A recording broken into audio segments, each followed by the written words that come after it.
കൈവെട്ടിയ സംഭവത്തിന് പിന്നിൽ popular front ആണെന്ന് പോലീസ് വ്യക്തമാക്കിയിട്ടുണ്ട്. ഇതിന്റെ അടിസ്ഥാനത്തിൽ പോപ്പുലർ ഫ്രണ്ട് നേതാക്കളുടെ വീടുകളിൽ നടത്തിയ റെയ്ഡിൽ രാജ്യദ്രോഹ സ്വഭാവമുള്ള രേഖകളും അൽ ഖൈദയുടെ പ്രചാരണ സിഡിയും ആയുധങ്ങളും കണ്ടെത്തിയെന്നാണ് പോലീസ് നൽകുന്ന വിവരം.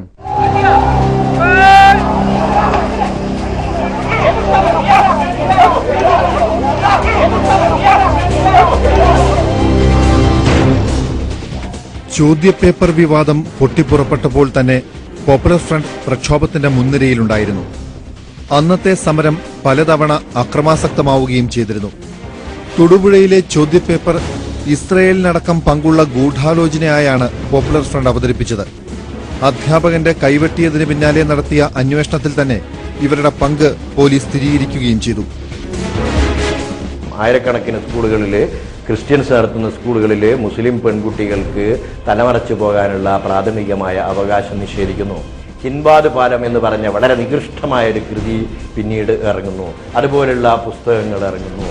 ഈ ലവ് ജിഹാദ് എന്ന സംഘപരിവാര സൃഷ്ടിയെ ഈ ലോബി വമ്പിച്ച നല്ല നിലയിൽ പ്രൊമോട്ട് ചെയ്യുന്നു. ഇതൊക്കെ ഉണ്ടാകുമ്പോൾ ഇവിടെ മുസ്ലിങ്ങളും ക്രിസ്ത്യാനികളുമായ രണ്ട് വിഭാഗങ്ങൾ വളരെ സൗഹൃദത്തോടുകൂടി സഹോദര്യത്തോടുകൂടി കഴിഞ്ഞിരുന്നതിൻ്റെ ധ്രുവീകരണം സംഭവിക്കാനാണ് ഇത് കാരണമാകുക എന്ന നിലയിൽ ഇവിടുത്തെ സാംസ്കാരിക സമൂഹം രാഷ്ട്രീയക്കാരും ഉണർന്ന് പ്രവർത്തിക്കാത്തതിൻ്റെ ഫലമാണ് ഈ പരിണിതി ഉണ്ടായത്. പോപ്പുലർ ഫ്രണ്ടിന്റെ നേതൃത്വത്തിൽ അതിന്റെ ചില പ്രവർത്തകർ കൂടി മുസ്ലിം ഐക്യവേദി എന്നൊരു ബാനറിന്റെ കീഴിൽ നടത്തിയ പ്രകടനമാണ് തെറ്റിദ്ധാരണയുടെ പേരിൽ തൊടുപുഴയിൽ പ്രകോപനങ്ങൾ ഉണ്ടാകാൻ കാരണമായി.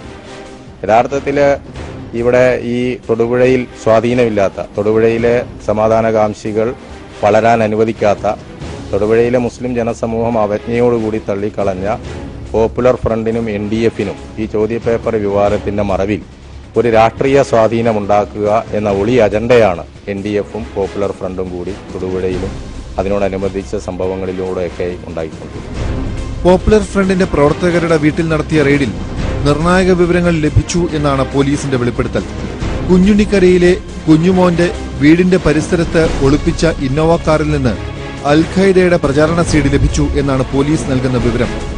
ഇതിൽ അൽ ഖൈദയുടെ ശിക്ഷാരീതികളും പരിശീലനവും മൃഗങ്ങളെ കൊല്ലുന്നതും മറ്റുമാണ് ഉണ്ടായിരുന്നത്. ഇത് സംബന്ധിച്ച് പോലീസ് ഗൌരവമായ അന്വേഷണം തുടങ്ങിയിട്ടുണ്ട്. അൽ ഖൈദ, താലിബാൻ തുടങ്ങിയവരുടെ വളർച്ചയ്ക്ക് ശേഷം ഇസ്ലാമിക രാഷ്ട്രീയം ലോകത്തെ മുഴുവൻ തന്നെ ഇസ്ലാമാക്കി മാറ്റുക എന്ന് പറയുന്ന ഒരു തരം പാൻ ഇസ്ലാമിക് രാഷ്ട്രീയവും അത് അക്രമ രാഷ്ട്രീയത്തിലൂടെയും നേടിയെടുക്കാം എന്ന രീതിയിലുള്ള ഒരു ആശയം വളരെ ശക്തമായ ഒരു പ്രത്യയശാസ്ത്രമായി പ്രചരിപ്പിക്കപ്പെടുന്നുണ്ട്. അതിന് കേരളത്തിലേക്കൊക്കെ എത്രത്തോളം വേരോട്ടം വന്നിട്ടുണ്ട് എന്നുള്ള കാര്യത്തിലാണ് സംശയം ഉണ്ടായിരുന്നത്. പൊതുവിൽ കാര്യമായിട്ടില്ല എന്ന് പറഞ്ഞു. പക്ഷേ ചില പ്രസിദ്ധീകരണങ്ങളൊക്കെ കാണുമ്പോൾ നേരത്തെ തന്നെ എനിക്ക് ശക്തമായ സംശയം തോന്നിയിരുന്നു. ഇത് വളരെ ഗുരുതരമായി വന്നുകൊണ്ടിരിക്കുന്നുണ്ട്. ആശയത്തെ ആശയം കൊണ്ട് നേരിടുക, നിയമത്തെ നിയമം കൊണ്ട് നേരിടുക, അല്ലാതെ ബലപ്രയോഗത്തിലൂടെയോ നിയമം കയ്യിലെടുത്ത് കൊണ്ടോ ആയുധപ്രയോഗത്തിലൂടെയോ ഒരു കാര്യവും നടപ്പിൽ വരുത്താൻ പാടില്ല. അതൊരിക്കലും മതത്തിന് യോജിച്ചതല്ല, മനുഷ്യത്വത്തിന് യോജിച്ചതല്ല. പോപ്പുലർ ഫ്രണ്ട് എറണാകുളം ജില്ലാ സെക്രട്ടറി മൻസൂറിന്റെ വീട്ടിൽ നടത്തിയ റെയ്ഡിൽ രാജ്യദ്രോഹ സ്വഭാവമുള്ള രേഖകൾ പിടിച്ചെടുത്തതായാണ് റിപ്പോർട്ട്. സേനയുടെ പ്രദർശന പരിപാടിയിൽ പങ്കെടുക്കുന്നത് സംബന്ധിച്ച വിവരങ്ങൾ ഇതിലുണ്ട്. അതുപോലെ തീവ്രവാദികളെ നേരിടാൻ പരിശീലനം കിട്ടിയ പോലീസ് കമ്മീഷണർ മനോജ് അബ്രഹാമിനെ നിരീക്ഷിക്കണമെന്ന പരാമർശവും പോലീസിനെ ഞെട്ടിച്ചു. മനോജ് അബ്രഹാമിനെ നിരീക്ഷിക്കണമെന്നില്ല. മനോജ് അബ്രഹാം ഈ തരത്തിലാണ് ചെയ്തുകൊണ്ടിരിക്കുന്നതെന്ന് ഞങ്ങള് മിനിറ്റ്സിൽ എഴുതി വെക്കുകയല്ല, നോട്ടീസ് അടിക്കുകയല്ല, പോസ്റ്റർ എഴുതി വെച്ചിട്ടുണ്ട് എറണാകുളം ജില്ലയിൽ. മനോജ് അബ്രഹാമിന്റെ ഈ തരത്തിലുള്ള പങ്കാളിത്തത്തെക്കുറിച്ച് പോസ്റ്റർ എഴുതി വെച്ചിട്ടുണ്ടായിരുന്നു. ഇടുക്കിയിൽ ഞാൻ ഉദ്ദേശിച്ച ആൾ അദ്ദേഹം തന്നെയാണ്. അവിടെ ചെന്നിട്ട് കുഴപ്പമുണ്ടാക്കാൻ ശ്രമിച്ചത് അദ്ദേഹം തന്നെയാണ്. ഇതിപ്പം പിന്നെ എന്താ, എറണാകുളം സിറ്റി ഭീകര കേന്ദ്രമായി മാറുന്നു എന്ന നിലക്കുള്ള പ്രചരണങ്ങൾ നടത്തിക്കൊണ്ടിരിക്കുന്നത് അദ്ദേഹമാണ്.